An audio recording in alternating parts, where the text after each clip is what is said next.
And welcome back to the Wolf Den podcast. I'm your host Naco, joined by my co-host Zenitsu. Today we're going to talk about more of BT07, and we actually have some data to discuss this time, which is pretty nice. Why don't you introduce what data we have? So, yeah, this past week we had two relatively large events. Each had around 80, 90, close to 100 players. And it was one from PPG and one from Gyroshan or GGTour. And it looks like the meta is in full swing, and we're starting to kind of understand a little bit more about not only just deck interactions, but what decks are starting to emerge. I guess, victorious or perform relatively well in this new environment. Yeah, and honestly, I'm just excited that we have some real data to work with for the first time. These aren't major tournaments, but they're not minor tournaments. So, beyond a local level, beyond, some closed off environments, and we really get to see the results of what we've been theorizing and what other people have been theorizing, and really the first hard set of data that I'm at least including in the data set for like North American BT7. Yeah, and like it's just always interesting to see like what's emerging. Now there were a few minor differences between the tournaments. The GG Tour did not have sideboards while the PPG did, so that does influence deck design and meta choice. But regardless, I think based on what we've saw and what we could theorize people are playing, we could kind of like extrapolate just general information on like what's doing well and why. Yeah. Um, that is a good point to bring up that the PPG used both side decks and mulligans, while the GGTour only used mulligans. It isn't a huge deal in my opinion. Um, like once you have the mulligan, like the side decks, I don't think are too warping, and I guess the results kind of show that. Like there isn't really much of a difference between the two. I imagine if you were someone who was playing like Star or something hard counterable, like security control, um, then you would think otherwise. But like just for the standard like top three, top five meta decks, the actual like hard, the ability to hard tech against them is fairly minimal, in my opinion. Yeah, and Mulligans, I also felt like was kind of in an awkward position. Like after playing with Mulligans for a bit, it's like I never really used it that often, just because I think the consistency of a lot of decks just went through the roof on top of different ways we could actually use the cards. So it's not like I did Mulligan a couple of times, but nothing like, oh, I need to Mulligan extra hard to try to find my combo pieces. I need to Mulligan because this is unplayable hands. Like it's the game is just getting more consistent as we get more tools to be playing around with. Yeah, and I think that's a good point as to like why I think mulligans are a good idea. Because A, the more you play with them, the more you realize how non-meta defining they really are. Like the difference between having one and not having one isn't a huge deal. If anything, it just kind of removes those like weird edge case games where like I only drew level fours or fives, and like, because even if like I drew only level sixes, like I don't want to bottom deck five level sixes. Oh, I had a game where that actually kind of screwed me up.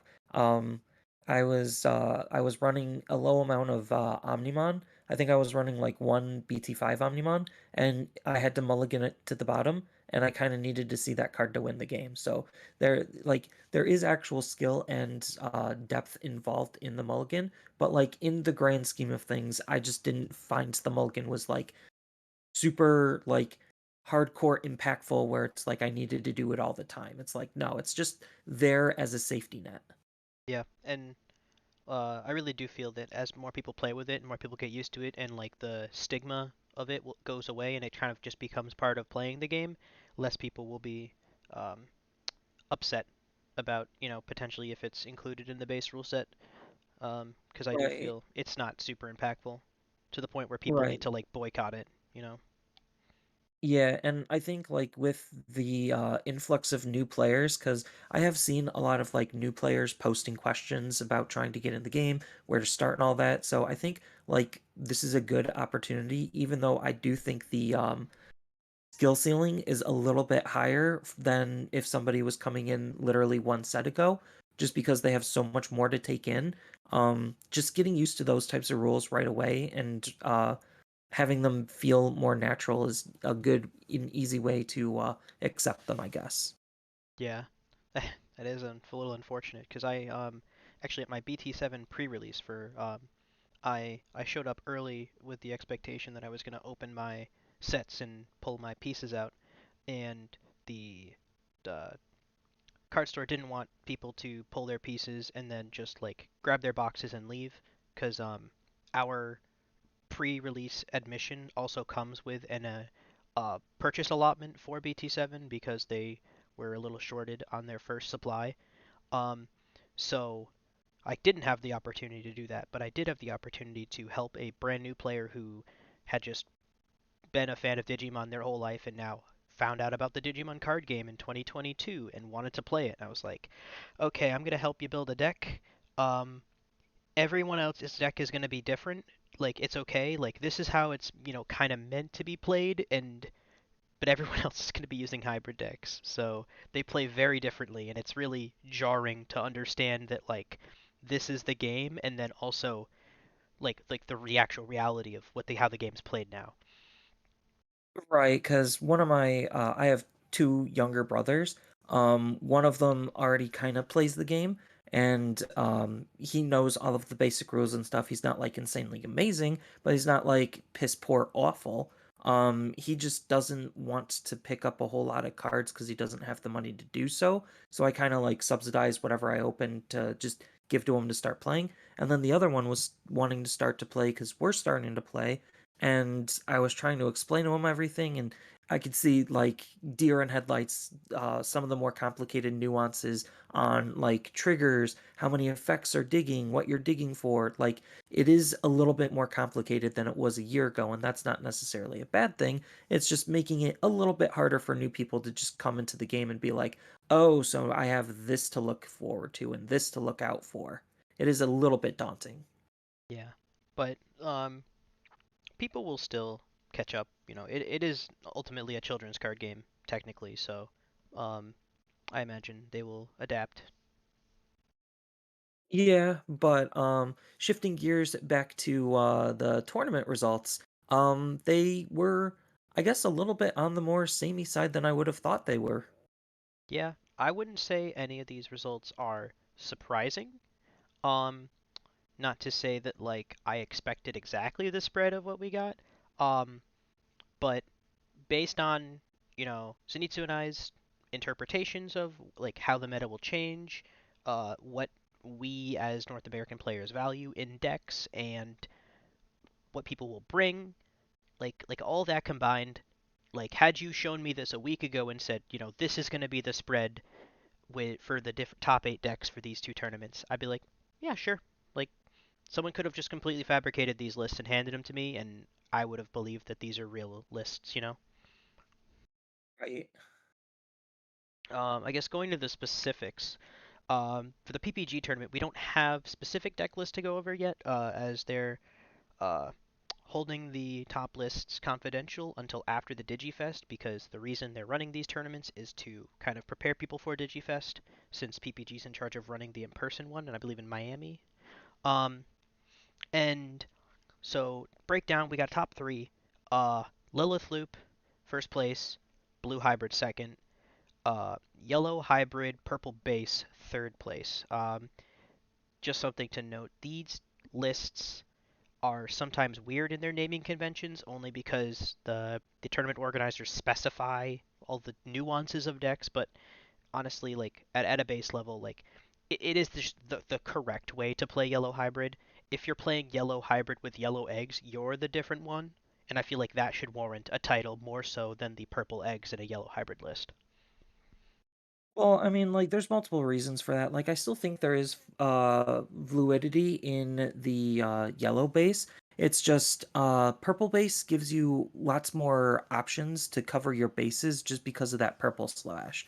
So I noticed a lot of people were running Shine Greymon, even though Japan actually started shying away from Shine Greymon, just because now if they leave their Digimon out on the field because they're too afraid to use them to attack into a Schwartz Lizard, now you Hmm. just shine them all away. So like it actually increases the playability of certain cards based on the type of deck that we're playing. And I think that's kind of interesting and cool rather than just this strict recover and stall game that we all came to expect. Yeah. Um, I'll get into the specifics of the decks more. I just really want to get like on paper what they are first. But that's a good point. I'll definitely come back to that. Um, so yeah, yellow, purple, yellow hybrid, purple base, yellow hybrid, third place for PPG. The rest are not in any order, but the rest of the top eight being a um, two more blue hybrids, a red hybrid, a hex slash bond hybrid. Again, without knowing the list specifically, we don't know what that means. I guess it's just a blue hybrid list that happens to run both Hexablaumon and Gabu Bond. Very interesting list, I imagine, once we get our hands on it. And then yellow-based Cherubi, also known as Cherubi Pinata. Yeah, nothing really too surprising. I actually kind of was surprised on how well the Cherubimon list was doing, but that's because I also forgot that Cherubimon deletes Digimon. So not only does he play a Tamer, which you're running the Purple Hybrid package, but he also deletes a Digimon level 4 or lower per Tamer you have on the field, and then per Tamer you have on the field when he's popped, then you just flood the field, and I think that's just a lot of pressure a lot of decks can't necessarily deal with. Now, some decks can deal with it, and that's probably why they were doing so well against it. But the fact that just lots of bodies on board, if you just can't interact with it, is still just that good. Which is why Lilith Loop also is still in the top decks, just because, well, it does the same thing. It's just a little bit more proactive on that front. And Yeah. that's its whole game plan. The Gyroshan GGTour lists, um, they don't have a nice little spreadsheet, so I have to read through a list. Just for comparative sake, I will also be reading off the top eight. So from top to bottom this time, first place Purple Hybrid, second place Blue Hybrid, third place Red Jesmon, fourth place Blue Hybrid, fifth place Blue Hybrid, sixth place Yellow Hybrid, seventh place Green Hybrid, eighth place Yellow Hybrid. So, it is the hybrid meta. What's that? One, two, three, four? No, that's ninth place is the next. So that's three place. Three blue hybrids. Uh, Um, it's pretty comparable, At I least, guess. yeah, at least three blue hybrids because I think like we're at a saturation point where a lot of blue decks just are going to be running the Tommy hybrid package just because it is just that good. Mm, So even though it says blue Hexablaumon, it for the most part is still just a yeah, blue hybrid if deck. you because we have the ability to look at the list now too, and it's just blue hybrid. They throw like I know limitless. Their naming conventions are somewhat weird. Like so they call it blue hexablaumon probably only because it literally pulls. There is a Hexablaumon in the deck, therefore it's Hexablaumon. But if you look at the list, it's really not. Yeah, it just has like a couple Hexablaumons as part of the top end because well, you're already stripping the sources because of the Tommy package, so why not just add some extra stun just because? Yeah, and the eighth place yellow Shine Greymon list is also a yellow hybrid list. It just happens to include Shine Greymon, while the other one doesn't, so it's listed as pure yellow hybrid. Right. Was that one actually? No, that's using purple. I see the Electmon. Yeah, the other one is going the more like Seccon route. They're running three Serafi, two or BT1 Serafi, I have to specify now, two Dynasmon, and then two Susano.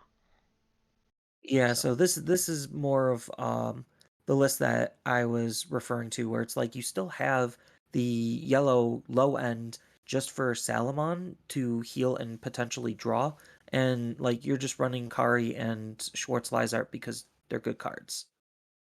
So Yeah. like this is more of like the traditional yellow base that I was kind of like referring to. Because you are also running like Seraphimon, you could even think about teching in some other like really good cards like BT1 Patamon to help dig out those yellow hybrid or not yellow hybrids, yellow tamers.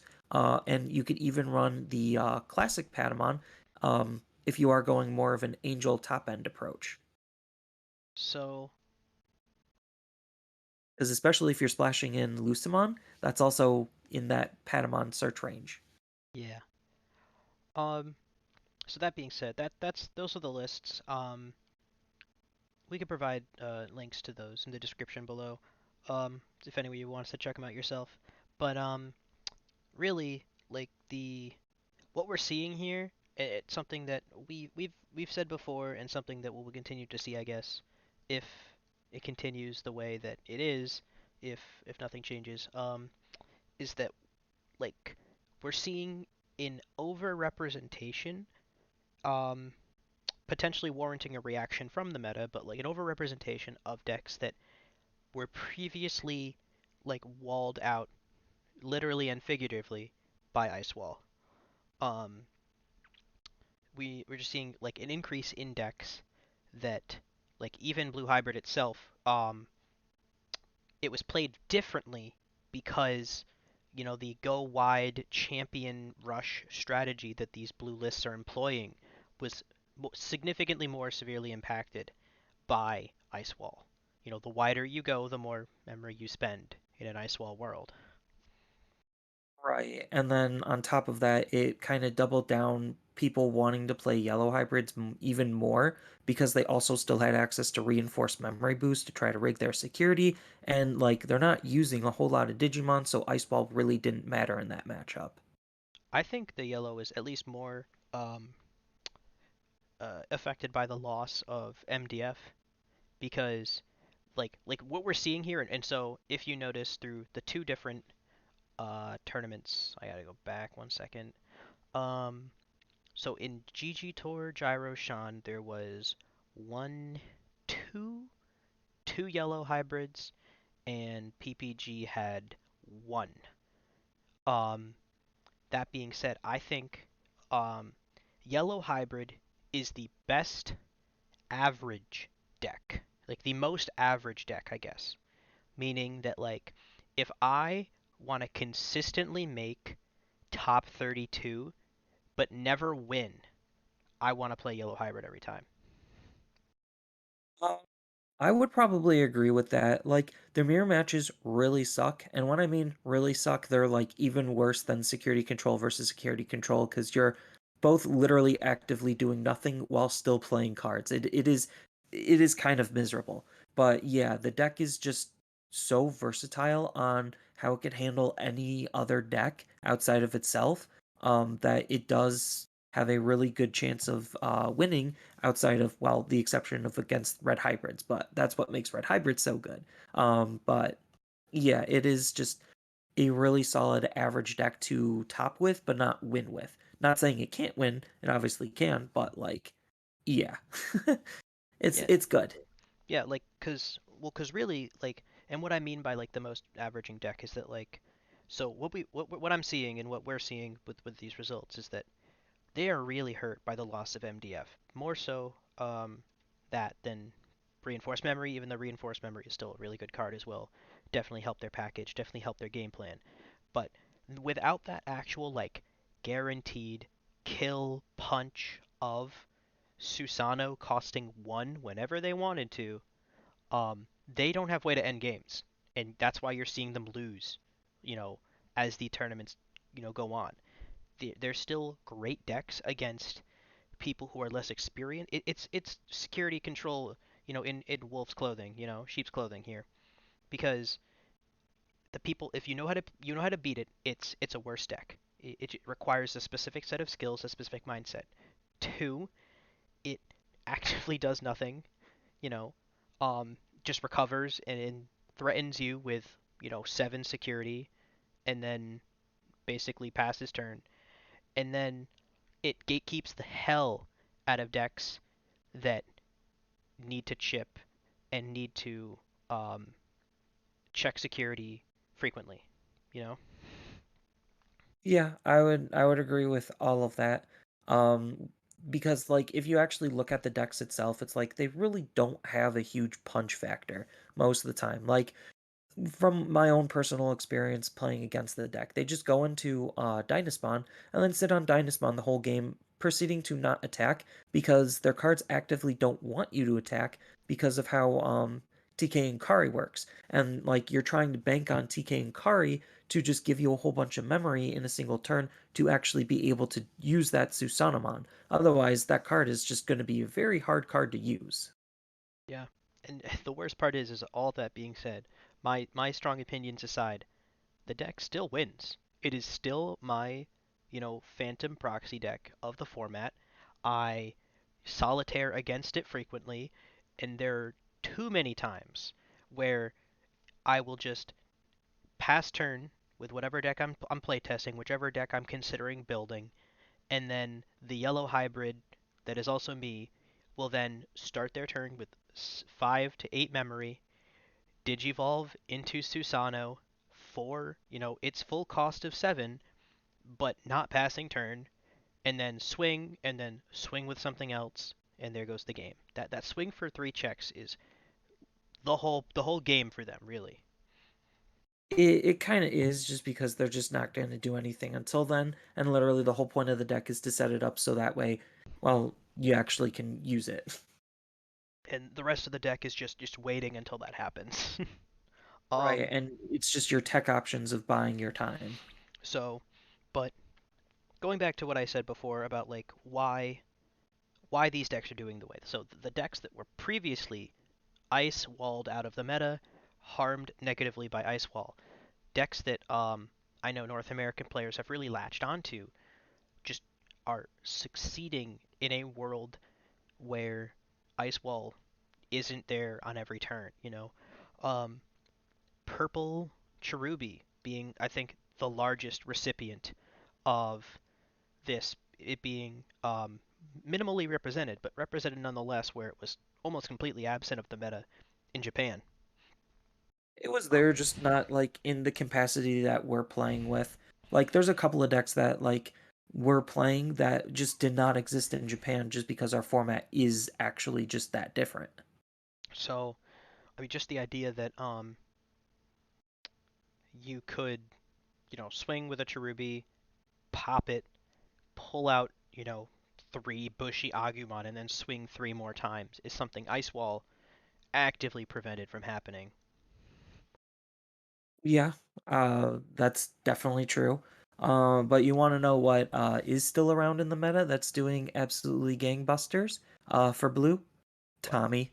True. Tommy is just so good. Tommy, Yep. that card is actually disgusting. Like when I was reading initially on like what Japan wanted to be banned, or what they would like to see banned, and Tommy was at the top of that list or one of, I completely understand. That card is so good. Yeah, I don't play blue, um, but it's my favorite, probably like 1 or 2 card combo interaction. Period. Tommy and was it Korikaku is the one that benefits from Tommy? Yeah, Korikaku, not only does he have a when digivolving ability to stun, but Tommy, when you swing with the hybrid, will also continue to stun. So, like, the whole idea is you're just stun locking the opponent's field to where they just can't use their Digimon, and that could be pretty obnoxious for a lot of decks where it's just like, cool, I want to use this, but I actively can't. So you have to figure out alternative ways to be able to use your cards, and a lot of decks don't necessarily have those ways to actually use their cards. And um, being a larger percentage of the meta than other decks is a little surprising to me, but I guess based on the fact that we have the ability to basically just start where Japan left off and then some, uh, with also the, 6 months of theory crafting, I guess, that has been done even though they weren't actively playing BT07 anymore. Um, just the entire idea that like blue being the gatekeeper deck, like I had mentioned, um, because that source removal is absolutely disgusting against any deck that cares about building a stack. Oh, believe me, trust me. I had a game where I was playing against blue hybrids, and I had like perfect ancient play, and then first two checks with two Tommies, and there goes my entire stack. And then I was just like, wow, my ancient literally is hitting for nothing anymore. And Hmm. then he just proceeded to stunlock it, and then I was just like, this feels really sad. Yeah, something I've actually encountered a little bit through my playtesting is that I don't like D-Digivolve in this format at all. I don't want to give them to Tamer spec. No, Digivolve is like situationally good. It's always been situationally good, but like now it's less situationally good. Like, yeah, you get rid of the body, but you get to keep the tamer. And I think blue hybrids, compared to almost any of the other hybrid decks, actually can take full advantage of that. So it's even worse going into blue hybrids because you have cards like Beowulfmon and Magna Garurumon where they just keep adding the hybrids back to your hand. And then if you Digivolve it back into a tamer, it's like, cool, here it goes again. Yeah, well, I mean, mostly even like, because I said I do a lot of my playtesting versus yellow, and you know, a standard yellow turn of I take my TK, I evo for two, draw, I evo for one, recover one, draw, and then recover one. And if I just give them back a TK, they just do it again. Yeah. Um, but um, so yeah, just the idea that these blue decks are starting off where Japan left off, and they're running. So just looking at the top couple lists of Gyroshan, the second place blue hybrid list, two Koji, four Tommy, two Magna, one Susano. Like just uh completely maxing out on the Stunlock package. I guess minus one Sora and Joe. Um, and minimally implementing the so-called blue hybrid strategy. Yeah, and then like the other thing that Blue has access to that's also pushing it ahead is like some really good anti-meta cards. They have both anti-memory and anti-cost reduction, which in this format is huge going into your level fives, especially against other hybrid decks. So the fact that they have two cards to just sit passively on the field to just turn basically almost all of the opponent's cheese off, or not really cheese, but like shenanigans offline, Yeah, is huge. And then you're just passively playing your tamers and then just doing your own thing. that's something I think that I hadn't really made paid too much attention to, at least, is that blue does have access to both of the hate cards, both of the hate rookies basically, and they're all running them now. So blue hybrids being one of the, I guess the only hybrid deck that is actively encouraged to run its own. I guess no, red hybrids too. Blue and red hybrids both have like uh blue or like on color rookies that are also hybrids, so they're encouraged to run their own egg. But um, so you can just take blue hybrids and run some amount of Strabimon, and then the rest of them, hate cards. Yeah, it's like most of the time it is BT4 or yeah, BT4 Strabi followed by some amount of Madoki and Siako, and then the rest is going to be either Strabi and or Boko in some combination. Like that is what the go-to seems to be. And then as far as champions go, it's just full Tommy line, and if you're really feeling frisky, you just run a little bit of some other hybrids, just whatever you feel like you want to run. And then you just run four Beowulfs, and then your slew of tamers, and then you basically have a deck. Yeah, it's like I guess I really didn't understand what was happening before, like when I was, because I've played against blue quite a bit. One of our teammates plays blue, and from playing him a lot, like I said in a previous episode, is that he never really used Magna. And I think what these lists are showing is that you don't need Magna, and not only do you not need Magna, but like you put out Tamers, and you have some of the better Tamers, especially Tommy. Um, Tommy, I also Sora, and think a Joe. You yeah, don't even really need Davis. Koji or Magna. Yeah, Davis is also insane. Like Blue's tamer value is actually really, really high. So like the big thing on what's like actually making red hybrids not as strong as what we all perceived it to be is just the very poor quality of tamers that red has. It's like Mm, your best tamer is BT01 Tai, and then Yeah, Takuya. And then what are you running outside of that? Analog Youth, which you can't even use to Digivolve unless you're running Susano. So it's just like what the tamer quality is just so low that it makes red hybrids a little bit worse. And as a result, they actually have to run more of their level threes to try to Digivolve up. And that's not necessarily the best thing because that's just inherently slower than just, hey, here's a Boko sitting on the field, free Evo, one Evo, Mega. Like it's just a lot faster to not digivolve on top of your level threes. yeah, that's a good point. Is that like Red's tamers are probably the worst of all of the hybrid tamers, genuinely. Like because too many red tamers just don't matter in a red hybrid matchup, or in a red hybrid deck. I'm gonna pull them up right now, but um, Red hybrids, like red tamers, have like some yeah, of the lowest quality. you got BT01 Tai, you got BT2 Sora. Oh boy, you're not running Yeah, that you're not card. really running that. Yeah, You you're got not running Marcus. that. Okay, that Marcus is just a budget tie. yeah, just same thing, but doesn't give you a sec plus. And then you've got Takuya, and that's it. Like I mean, and then you've got starter deck tie just existing.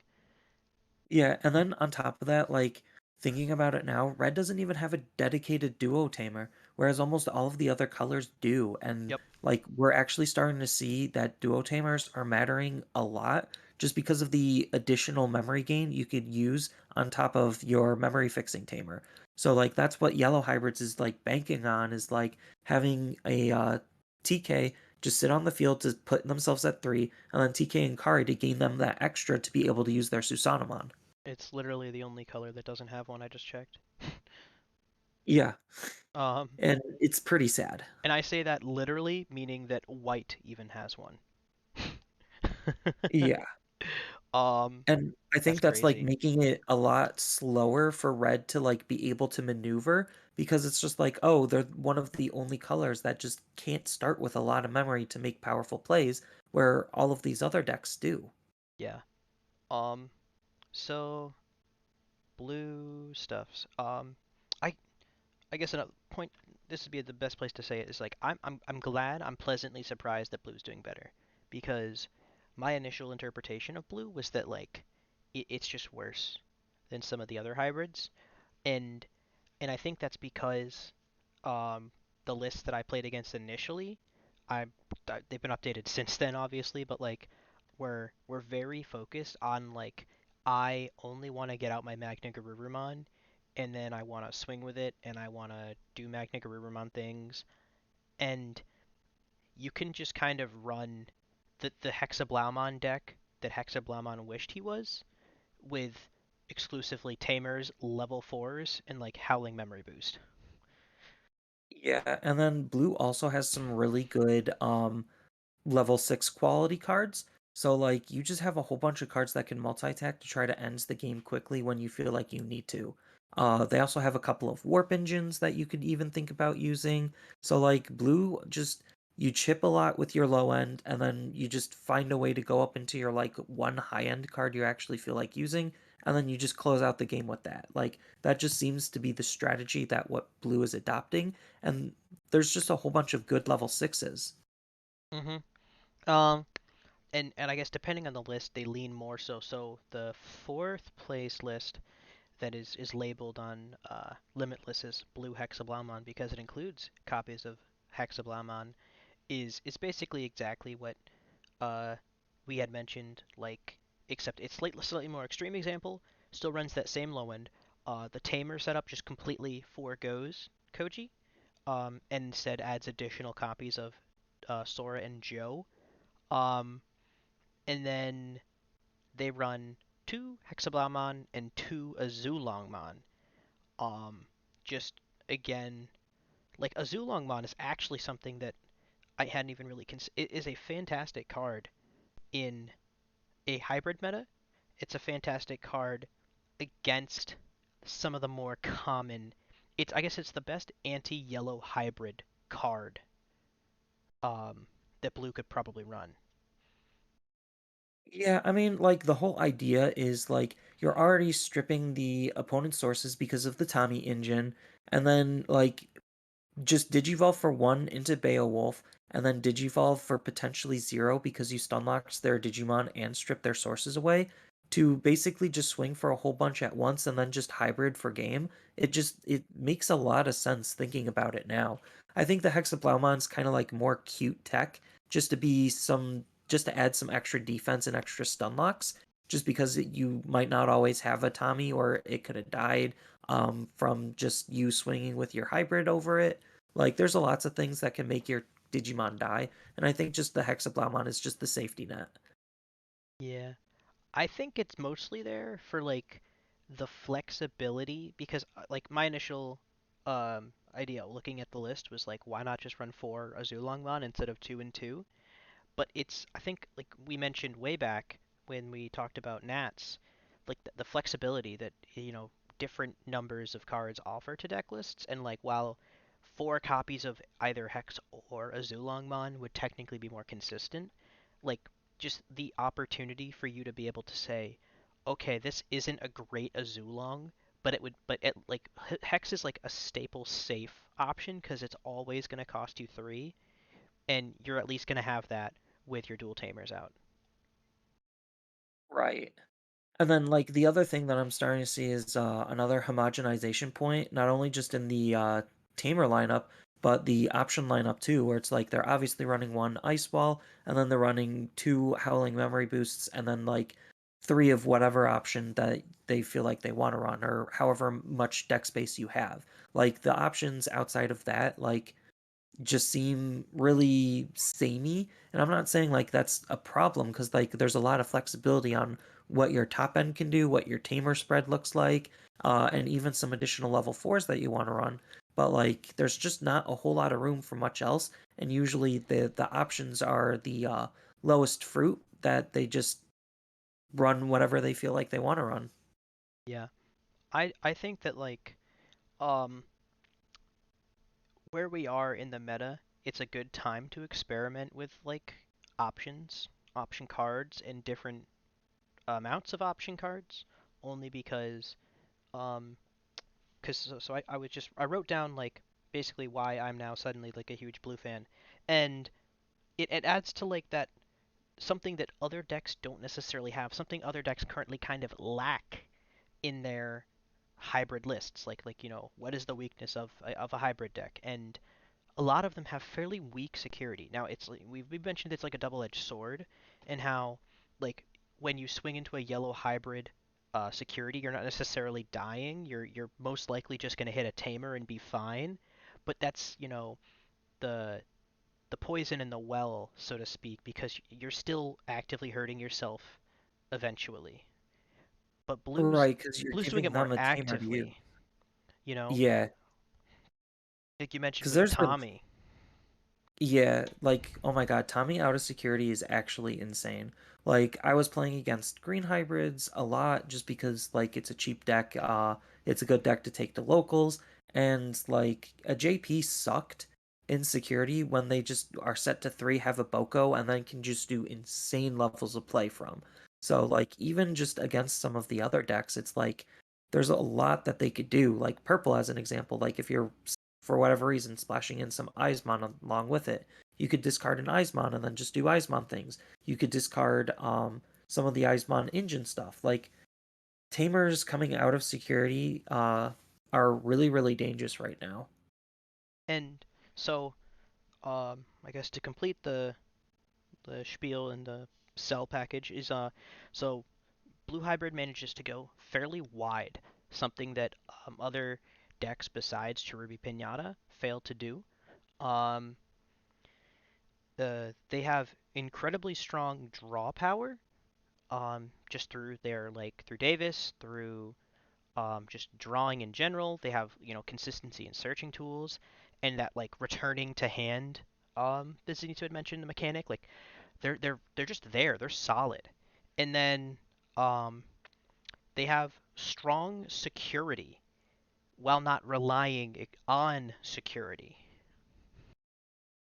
Right, because like instead of like 3 Hammer Sparks. I mean, Hammer Spark is still a dangerous card in security if they don't have a memory blocker. That also gives them memory. They could also just run bounce effects too, just to try to deal with the opponent's threats. And they have a lot of good bounce effects that they can have access to. And they have the deck space to do that with because, like, the Ice Wall and Howling Memory Boost is kind of like their staple little engine. And then the rest is literally just whatever you feel like you need. And just the fact that like it is kind of champion rush, um, meaning that like they don't necessarily care if um, their pieces die, though their pieces are dying less in this meta, especially against like the big bad. Like I guess blue hybrid's a great deck to not just to gatekeep the standard stack decks of the meta, but like yellow hybrid specifically. Well, I definitely don't think that they like blow them out of the water. Like there's a reason we saw three blue hybrids in each top eight and one yellow.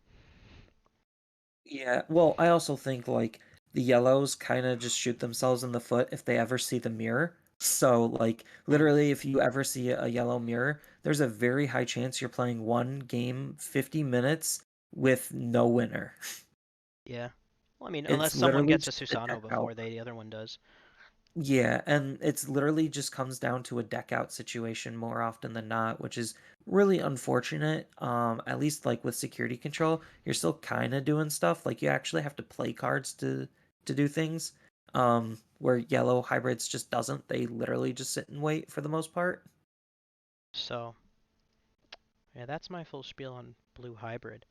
Um, Going through this list, um, I really did want to talk about that Jesmon. Um, why don't you start us stuff though? I feel like I've been talking a lot. Yeah, so the Jesmon list is for the most part a kind of standard Jesmon list. It's not really doing anything insane. It's running your 4 copies of Huckmon the Searcher, 4 copies of the Sistermon Searcher Huckmon, just because, well, it's another Huckmon to search off of the Huckmon. You're running um your Gaussmon to turn off the opponent's cost reduction to shut off level 5 shenanigans for the opponent's hybrids. You are still running the Guilmon because the warp potential into a Gallant is still just that good. Um, then on top of that, your sister package is going to be 4 Blanc. You could run 3, but this deck runs 4. 2 Awakened Blanc, 3 Noirs or CLs, depending on your language. And then that's kind of your sister mom package. CL Awakened is kind of just bad, so don't ever run it. Um, it's not worth it. Although this list is also running only 3 um, Greymons from the starter deck. They're running 1 Aguni, 4 Bauhucks, 4 Saviors. The Spice Tech is going to be 1 Rise Greymon to try to play the 3 ties more efficiently, and it helps deal with level. It helps also kill some level 5s in combination with Jesmon and the Bauhuck. So like that's kind of cute there. Then your 4 Jesmons, they're actually choosing to run 1 copy of the BT2 um Gallantmon, just because the on attack, just deleting the security, to try to ignore security entirely, especially in a prolonged game, is really really good. Plus, if you're warping most of the time anyway, then it's still going to cost 4, so it doesn't matter. And then they're running 2 Omnimons to try to close out the game. And then their option package is relatively simple: 3 Judgment, 1 Gravity Crush, 1 Delicate Plan, 1 Memory Boost, and then just uh, 4 Piercing Eggs Yeah. with Baby Demon. So that's the deck list in its entirety. Um, yeah, interesting points here, I guess. Differences at what we've seen from previous lists is the three Greymon, I think, is interesting because again, it's not searchable by any other means other than red memory, and like you don't necessarily want to run red memory because it's slower, it slows you down. Um, it's like because it's really tough because Justmon is a list that obviously wants to be as quick as possible because especially against like yellow hybrid, if they get to like 7, 8 security, you're not winning in a turn, and they're probably winning on the turn that you don't win because you flip over, let's say you hit them really hard and you trip 6 security and then pass turn. Well, you've just hit given them 4 tamers. Potentially. Not to mention your Jessamon could actually die depending on what's on their field or whatnot. And that's kind of why they're running Gravity Crush to help accelerate their plays. Even though, yes, it does give them lots of memory, but if you're able to put them at 1, or if it doesn't matter and they're going to go to 10 anyway, then Gravity Crush, there really is no downside to running it outside of no security effect. My idea of Gravity Trush is just that like it doesn't matter how much memory you have if you don't get a turn. Like I like mean, yeah, there's also that. it's Like, just if you use Gravity Crush to kill them, like, it actually doesn't yeah, matter. it's better blinding ray because your opponent doesn't get a turn preferably. But significantly fewer options in general. Um, 3 judgment is high, I guess just being because they're never gonna have suspended Digimon pretty much anyway. Like kind of across the board. I'm trying to think Well, of it's also to decks. play Sistermons out of security too. I So guess like so trigger judgment from security, get a Sistermon or yeah, get a Sistermon Blanc awakened, and then you actually if you're able to use the recovery ability to recover 1 is like really good. that is a good play. Um, and something that is, kind of hard to pull off, but definitely good. So, but I guess what this list is doing slightly differently is like again the 3 Greymon. I think just because this deck doesn't mind if it runs Bow, and I think because like it's kind of acknowledging that I'm not going to OTK you, so I'm not going to build around it as exclusively or as like prohibitively, I guess. Um, Right. And that's kind of why they're also running the Rise too, is because like Rise just makes Bow a little bit more usable as an inheritable. well, I honestly didn't even consider that interaction. That's a good point. Um, but even like It was the easiest way to shut down Rebellimon, which were yeah, annoying in BT6. yeah, and the idea of um like just being able to play a tie for free, of which they're running 3, which is I guess the quote unquote full amount for any memory tamer. Um, as we've seen between different decks, but like because playing a tie for 4 is such like a non-tempo move, and this deck kind of really does need to maintain a fairly high level of tempo. Yeah, I mean, personally, I like running 6 level 5s in Jesmon just because I want to actually see a level 5 to actually be able to go up to a level 6. 4 is definitely incorrect, especially now with how consistent your deck needs to be. So 5 is kind of like that in the middle where it's like, okay, I could see it, but it's not my favorite decision. But mulligans, Yeah, and then like that's kind of where mulligans come in, where you could try to evaluate your hand and try to get a better hand if it's actually unplayable, and etc. yeah. Um, but yes, the rise I like. I've honestly like my one of my first thoughts is like a secondary mega or what the hell is level 5 ultimate secondary level 5 was Rise of Greymon initially, but I kind of found it too slow initially, but maybe it's not too slow now, only because the rest of the meta has kind of gotten a little bit slower. Um, and I definitely like the BT2 Gallant. I've almost always been a fan of BT2 Gallant over Starter Deck Gallant, only because trashing security is just and like having like a back pocket uh additional level 6 so I guess Starter Deck Gallant I think is a better level 6 if you're just trying to replace Jesmon. Like, oh man, I really wish this was Jesmon, but it's not. And um, that's fine. But this Gallant at least does something different. Like again, like the list we mentioned previously about how you're running, different copies of different things, only because um, it'll allow you to just do something entirely different than Jesmon. So now you promote either your Guillemon and your Warp, or you just straight up, Evo your 5 into your 6, um, potentially with the help of Gravity Crush, potentially with the help of Remembering Boost, and now you're just like especially in like a late game, that really kind of seals for me like the yellow matchup. You hit that point where they have like 30 cards in trash, and you turn sideways and you blow them out. I mean, it's also good against purple by that logic too, where it's like they're actively trying to fill up their trash to have a healthy trash to reuse for various other abilities, and then you just surprise them with a gallant swing. All their security is gone, and then they just kind of cry. Yep. One delicate plan, which is one less than I'm currently running in my list, but also one less than um is common, only because you don't necessarily need it. You're not like hitting options in security that are killing you as much. It doesn't work on tamers, unfortunately.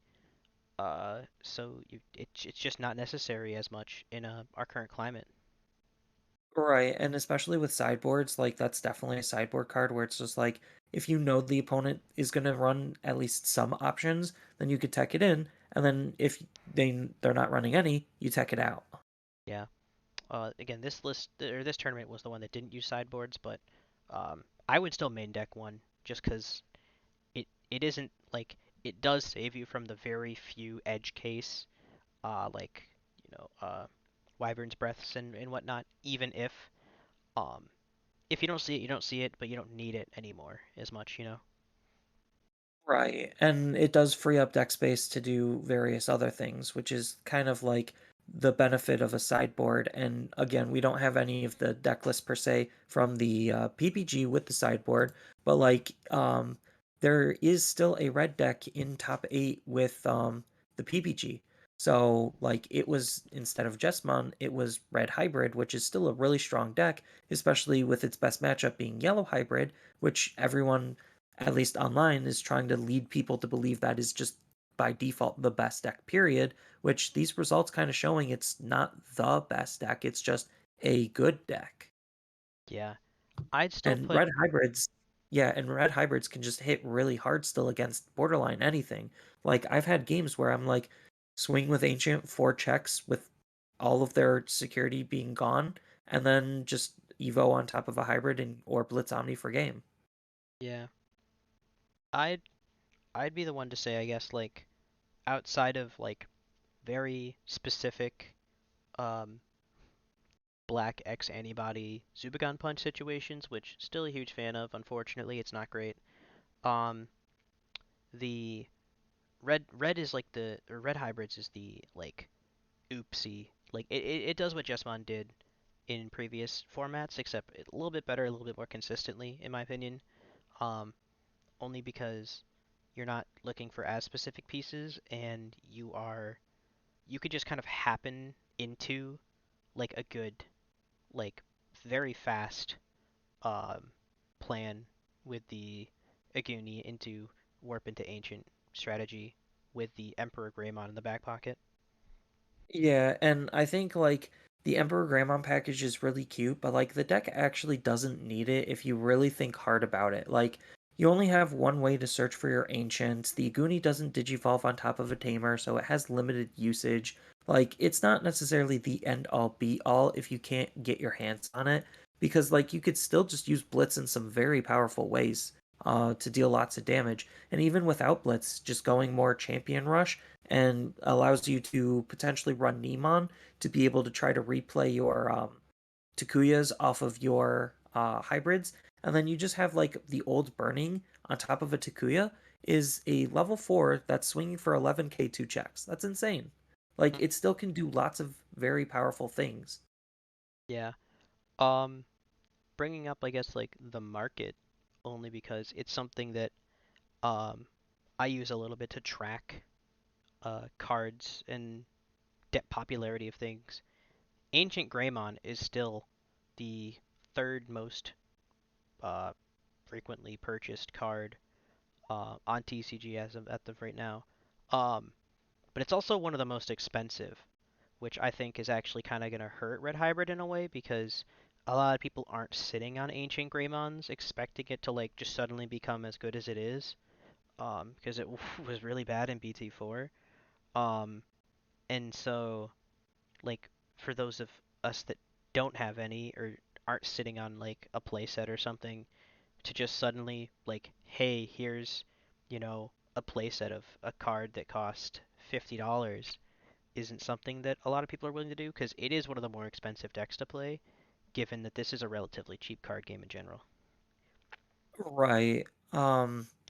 Because like you still see like green hybrids got top 8 in the Gyroshan, and that deck is like dirt cheap. Like the most expensive card you'd probably use is Susanomon. Outside of that, if you're running Nidhogg, probably Nidhoggmon, but and Mimi, correction. But again, you don't even need Mimi depending on your build. So like you could make a very effective green hybrid list for like pennies on the dollar. Not literally, but like figuratively. Yeah. I mean, for Uh, any, for, a deck of 50 cards to cost like, $60 to $70, it isn't unreasonable. We're talking like $1 to $2 a card. Mostly, if you buy in bulk too, you're probably not spending any money on shipping. right. And like with green hybrids being so affordable, that's what makes it a really like popular deck. On top of like I said before, it still can top and it's still a very strong deck just because like it has some of the dumbest play lines I've ever seen in terms of just raw efficiency and tempo. Like a Pokemon sitting on the field with a JP is like actually scary because they'll gain one memory for evoing on top of a tamer or on top of the JP. Hmm. So they're gaining memory for a free evolution, free card draw. Rhino costs one to evo now, and then you just swing and then you're in a level 6 relatively easily. And then you still have like the tech of Nidhoggmon to handle wide fields against like decks that still want to swarm. And I guess this kind of illustrates like the meta and like why certain things are good, certain things are bad, and like the interplay between them. But like, because while that turn you just mentioned is great, and I've played a lot of green, and I think green is really good. Like, if you just have a Sakuya and a um crap, if just the two hate cards on the field, that turn is significantly worse. I mean, You yeah, can't but like reduce the cost of Rhino, and you cannot gain the memory from Boko. yeah, but at worst, like with JP and Beetle, you could still try to at least pick some of those Digimon off. So like I think low level removal, like efficient low level removal, is also a huge factor on some of these decks' success because Hmm. like you look at yellow hybrids, they just won't care. They'll just rely on Schwartz Lizard to just wipe the field when they need it to. Or Shine if they You still look run it. yeah, or shine. And then you have in green hybrids, you have metal kabuterimon to suspend something weaker than it, and then you just beat it up with piercing. You have in red hybrid, um, the new burning greymon to pop something that's 4K or less. Like just having low level removal to get rid of the Pokemon is insanely huge, along with any of those tech hate cards to try to lock out some of your plays. Hmm. Where's the Diaboromon list? That's what I'm seeing. Why is no one topping with Diaboromon? Probably because a lack of popularity right now. So like that's generally the big thing when a new meta comes out is like people want to play with the new shiny stuff. So most of the time the old stuff kind of gets fallen by the wayside, even though sometimes the old stuff could still be viable. Like just punching really, really hard. Like I still stand by the fact that like if you have an OTK deck, that deck is borderline timeless and whether it's good or not is just how fast it can move. And I think with Jesmon and Red hybrids being really stronger than most of the other OTK decks, just makes them stand out a little bit easier. But like Black Zubagon Punch is still good in all of its different ways that it could be played. I even think that like Green Grand Kawagamon OTK could still be very, very powerful depending on the matchup and how fast the deck can possibly move and set up. So like there's still just a lot of different decks that you could possibly play. Like I've even seen people do some really crazy spice tech where it's just like they're running Takuya low end red hybrids and then just going into the starter deck War Greymon, and then just basically acting like a mini ancient that way. I'm like, that's kind of crazy, but that's kind of cool. Yeah. Um, it's really interesting, I guess, that like the different matchups in between these decks and how they kind of they answer each other, how they check each other, and I don't know if we're as progressed yet to really see like that rock paper scissors, so to speak, come to play. But you're kind of like you're either in or you're out right now, and you really there is that massive chasm to be crossed when it comes to like the decks that like mostly are hybrids, but not exclusively are hybrids.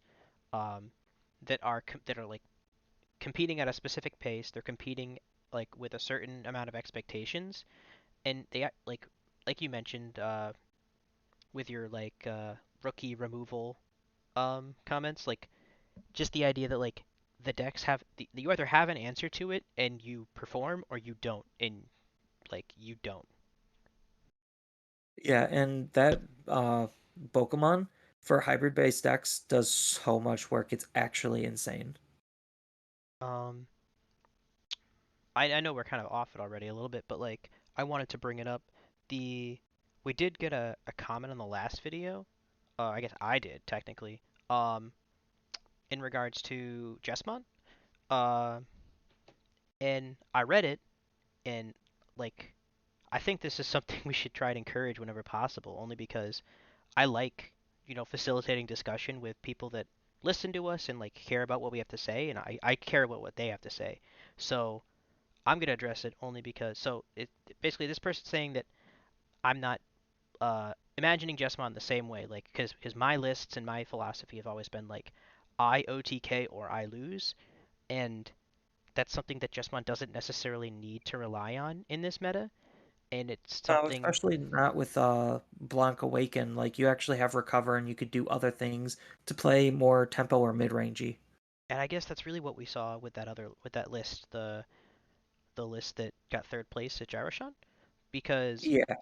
they're running the Rise, they're running less starter Greymon, they're less OTK. They basically they acknowledge that because of Yellow Hybrid and because of other means of um security effects. Like they're not going to just OTK you. That you cannot just put in a delicate plan and then win. But they they are um, adding threats because I know a lot of decks had cut down on Omnimon. Running two Omnimon at least gives you the ability to like swing, pop a decent amount of security, and then blitz, do it again. Even if it doesn't win you the game. So like we could technically see a like Jessmon swinging twice into a Blitz Omni swinging for an amount of security that's whatever's remaining. So they could still blow the stack out, and it's like basically none of these decks outside of Susanamon have a way to get rid of Blitz Omni. Actually, and I'm pretty sure Susanamon wouldn't kill it either. So No, because Susanomon's when Digivolving is just a delete effect. So it's a good delete effect, but it's just a very basic one that Blitz Omni can just say no to. well, is Blitz Omni 14 or 15?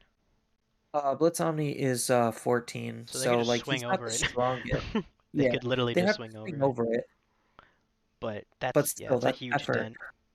Yeah, like if the Susanoo is swinging over Blitz Omni, like you're probably feeling pretty good about that. Yeah, so since I didn't say it explicitly, to anyone that's still listening, that's gotten this far, that clearly cares about what we have to talk about or is bored, um, just yeah, any comments you guys have to say, like we we have frameworks with like what we talk about, and like we have things that we want to mention or want to talk about, but like if you want to throw something down there, like that could be enough to like spark a discussion, you know? Right.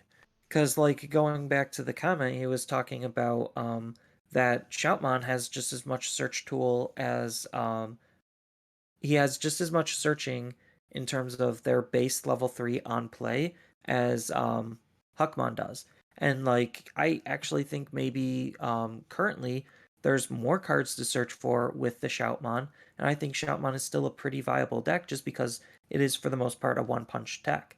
Although like it's in a little bit more of a harder spot because that's literally the only thing it can do because it's a large stack based deck. And once you lose that stack or once you lose that Digimon, the deck kind of just falls apart and it doesn't really have any other way to play other cards.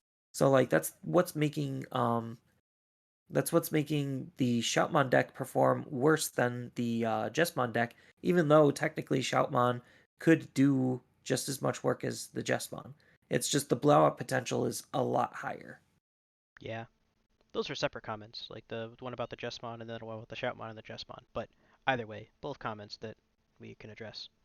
Um, Yeah, we were already on subject with that. yeah, just wanted But to make like it it clear. goes to show that the consistency of a deck does matter a lot and like that's just adding to the overall playability is like the more consistent things get in terms of your deck, the more you'll actually have like to be able to play what you actually want to play. And it's reducing the amount of non-games just because you have alternative ways to try to find your parts and pieces to be able to play your deck.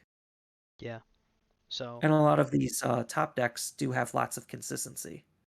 at risk of starting potentially another discussion, but still a closing-esque question nonetheless. So, given what we've got, given what we thought, um, what changes, if any, do you expect to see, like with potentially like the next major tournament, like the next Gyroshan or the next PPG? I still think blue, like I think the what we currently have that's dominating is still going to be relatively dominating. So like I think that Lilithmon, Cherubimon, Blue just as a whole, I'm just going to label it as blue because like they're just using the hybrid, the Tommy line and then whatever they want because it's just that good. They're all still going to be relatively good decks. Same thing with yellow hybrids and then some red deck, whether it's Jesmon or red hybrids, like those just seem like they're going to be the more far running decks to play and to beat. Um, and because we have such a wide spread, like this, and there's even more playable decks outside of these. Um, and because we have such a wide spread, it's still really hard to lock down like what is the boogeyman deck because right now, according to these results, blue is the boogeyman. Um, it's not yellow like we thought it would be. So maybe people would start trying to tech in against blue, but blue has such a versatile toolbox of cards that it's like actually kind of hard to tech for. Yeah. So I guess my answer to my own question would be blue. More blue, yes, less yellow. Um, Not because yellow isn't necessarily good. Like I said, yellow is still very good at what it does. It's still very grindy, it's still very consistent, just like blue, but it's consistent in a more uninteractive way. And something blue has over yellow is that a blue hybrid mirror isn't a death sentence to as opposed to a yellow hybrid mirror. Right. And I think a lot of people are going to experiment with like splashes and various other tech packages too. So like we've seen a popularity in green red just because red tries to solve some of the problems that green has, even though green really didn't have any problems to begin with. Like there's still just a lot of room for exploration. So maybe we could see like a blue yellow deck or a red blue deck. Like there's just a lot of different things that hybrids allow us to do just because of how hybrids function as a whole. Yeah, that's something that I'd be interested to see a little bit. I don't know exactly how those lists would play out. I'm trying to like go over them in my head, but something I think um, yellow will probably have to do is just adapt. I think like basically the meta has called yellow's bluff in saying like we're not gonna play your game. We're not going to just sit there and like poke you and wait for you to win. Um, and it's also something that blue has the flexibility to blue. So something yellow lacks the ability to adapt, and blue has all the ability in the world to adapt, I guess, because as we've seen, there's a decent variety of like combinations of sixes and fours and rookies and tamers that let blue do the things blue wants to do, and um, something that the yellow can't. Yellow cannot adapt in that fashion, at least playing the way that yellow wants to play. Like, I know you did mention, like, briefly that the Yellow Angels package, like, I could see that being, like, potentially a way out. I don't know how viable it is. I don't know if it's any better, but, like, blue at least has ways. So, like, if someone hatches a blue egg, I don't immediately know how this game is going to play out exactly. I have a rough idea. I have a strong inclinations, but like it's not the same as when I play against yellow hybrid or yellow or like security control.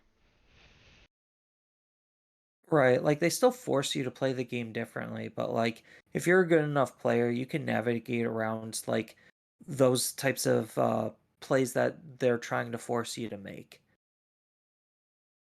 The only thing I like something that I haven't seen people really been running. It's something I know I saw a little bit of Japan is that like the yellow hybrids running like the small Lord Nightmon package, basically just being the 4 copies of Nightmon and the 4 copies of Lord Nightmon. I don't hate it just because like there is deck space for it, and like the big thing that like yellow lacks as a whole is the ability to deal damage. And like they've been trying to solve that problem for a while, and that's why yellow always devolves into a grind fest, is because they just don't have a meaningful way of just punching really hard with one card. They're trying to basically like chip and wait for like really good turns, and sometimes those good turns are just hard to come by depending on what you're playing up against. Not to mention, yellow just has an absolutely abysmal matchup against red hybrids, and that's still a very strong deck that people are playing. Yeah, like because I'm sitting here looking at them and like I don't know if there's a way for yellow to really adapt in the same fashion. Like their best option for like aggressive cards would be BT4 Yellow or Greymon or Kazuchimon. It's kind of it. Because, like, as good as Lord Nightmon is, I don't necessarily, like, want to run a Lord Nightmon in a hybrid deck because what rookies are you playing? I mean, you're using it more for your level fours, but like, or not level fours, your level fives, just to play more Nightmons to get into another level six. But like, again, if you're not being aggressive with those level sixes, like what is this actually doing? Like, Yeah, yeah, you could kill something, like a level three, but it's not like the best line of play that they have. I think just going shine and controlling is a little bit better, and just aggressing with a ginormous shine. yeah. Like, yeah, it's just rough out there for aggressive yellow decks as far as like, you know, well, actually, not true. We do have variation. If anyone out there is looking to play an aggressive yellow deck, look no further than Purple Cherubimon. Oh, I thought you were gonna say Rookie Rush. No, nope, I wouldn't give a real answer to that kind of question. Nope. If you want to play an Okay, so aggressive like yellow deck, Purple Hybrid Cherubimon. I think a properly teched yellow Rookie Rush can still do well. Oh, yeah, I mean, well, so I know we didn't dig super deep into these, but like I was just scrolling up and down. It's not a yellow Rookie Rush exclusively, but they're all labeled D Brigade. But like some, it's basically yellow black Rookie Rush is still a thing. It's still a decently good deck. Um it's not as good as it was before necessarily. It's a little worse, but I'm like there are Rookie Rush people still that exist that are doing things. The highest one placing 24th. It's a positive ratio. Yeah, I mean, like, there's still just a lot of experimentation with rush style decks as a whole too, because like, Digimon is trying to change not only just how removal is dealt, but how we can respond and answer removal as well. So I think like when BT8 comes around and Armor Rush becomes a thing, like they're definitely experimenting with how to get more value out of our cards, making it harder for the opponent to actually kill them, or if they do kill them, ways to reuse our cards. Like that seems to be the direction that they're headed towards with rush style decks. Yeah. Um, I don't have anything that I immediately want to talk about. I'm looking just at these lists in general. If you want, is there anything you want to talk about? No, we kind of covered like a lot of the bases in terms of like the early representation of the meta. It's just like it's still evolving and there's still lots of experimentation to be had. But right now, as far as like the base onset, it seems like blue is still going to be a very strong deck out of the gates. And then there's just a whole bunch of other decks that are like still very competitive, and it is probably a wider field than we've seen in a very long time. Um, I'd probably say like maybe BT, probably BT5 had outside of like subtract Lord Nightmon, and it was pretty healthy and diverse. Yeah, and I think it's a good idea that with the addition of the restrictions that we've got now, there isn't a de facto single best deck, and it's actually kind of really funny, and it really kind of speaks to the potential future of the um BT7 moving into BT8 and beyond, I guess, is that just looking at Japanese data, yellow hybrids is like still a deck over there. It's still a very strong deck over there. Right up until the restrictions hit. So they're into what, EX2 when the restrictions hit. BT9, yeah, B- they're into BT9. well, I meant like what format was out?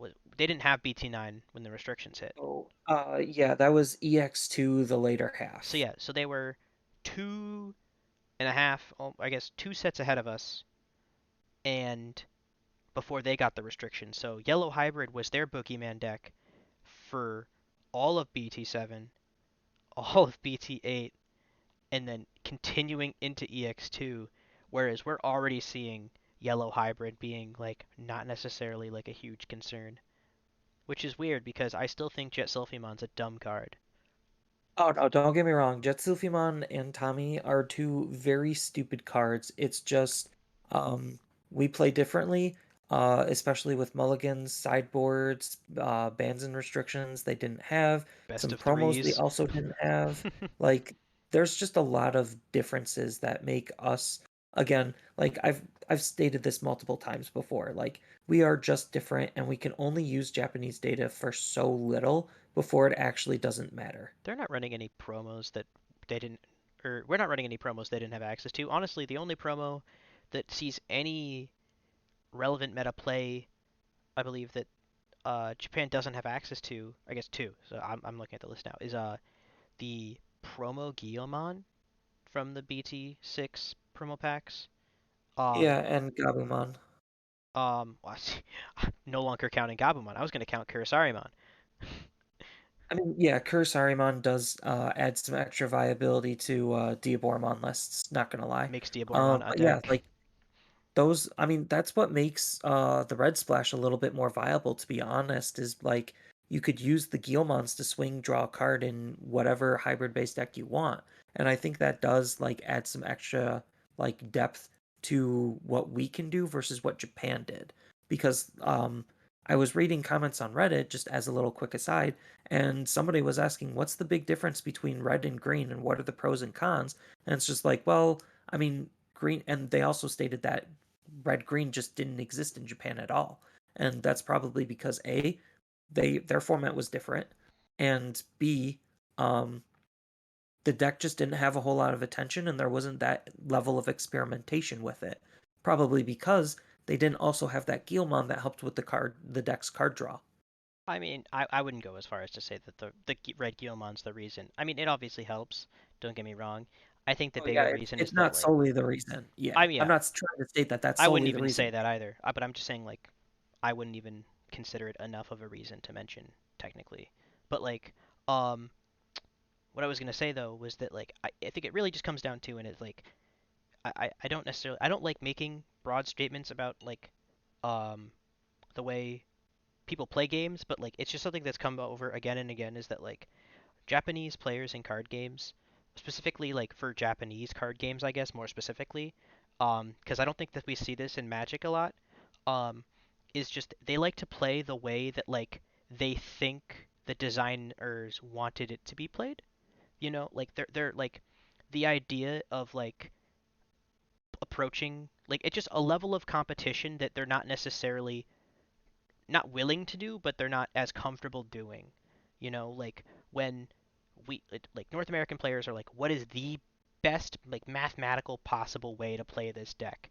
And sometimes the answer is, oh, I don't run level sixes. Like I don't run, or I don't run um the same color eggs, or like whatever. And it's something that like you try and explain, or it's basically like trying to explain it to someone who is like a really big fan of the card game that doesn't play competitively, you know? So if you go up to your average like casual Digimon player and you be like, "Hey, don't run the same colored egg." They'll be like, "Why not? How am I supposed to digivolve into a level 3?" And you're like, "Oh, it's because you don't run any." Like it's they Right. just they really like to play the game the way that they think it was designed to be played because it's more fun to them, which isn't wrong, you know? I mean, they have their fair share of like silly stuff, like not going jumping too far ahead, but like D Reapers splashing black to use Final Zubagon Punch. That's something that the designers probably didn't intend to do. And part of the reason why like um Reinforced Memory Boost was banned was because that deck was also abusing that card. Um, I I mean, I yeah, I don't want to like talk a non BT07 stuff too much, but like like D or the D Reapers are kind of an example or an exception because their package is somewhat finite, and so they don't have the ability to run. Like there aren't any D Reaper option cards or D Reaper tamers, so they just pick whichever package they like the most, and it usually just happens to be either. Well, I guess it used to be more aligned with yellow or reinforced memory, and now it is more aligned with like black and Zubagon slash um uh the punch, not Zubagon punch, the removal Iron card. Fisted. Yeah, Iron Fisted. So it's just adding in a package that still fills like the quote unquote like same spot, like every deck wants to run like an amount of tamers and an amount of option cards, and D Reapers don't have any, so they're just answering that question in whatever way they like the best, which just usually happens to be yellow or black. Yeah, and getting into our last quick little aside before we wrap things up, like Digimon just at the whole IP kind of being incorporated into card game form kind of incentivizes that as well, where it's just like they design these evolution lines and you're generally supposed to play these evolution lines, but sometimes they're not exactly the best tools that the deck needs. Like looking at Cherubimon as an example, they don't even run Wendigomon. Wendigomon is awful. That card is just bad. But like Cherubimon, that card is so good. And then they just play the purple hybrids because he's interacting with tamers. Hybrids are interacting with tamers, so it kind of just makes sense. And then the yellow low end just gives you some extra versatility and tools that purple doesn't really have access to without it, or would have access to without it. Yeah. Um, I guess I like the direction it's going in.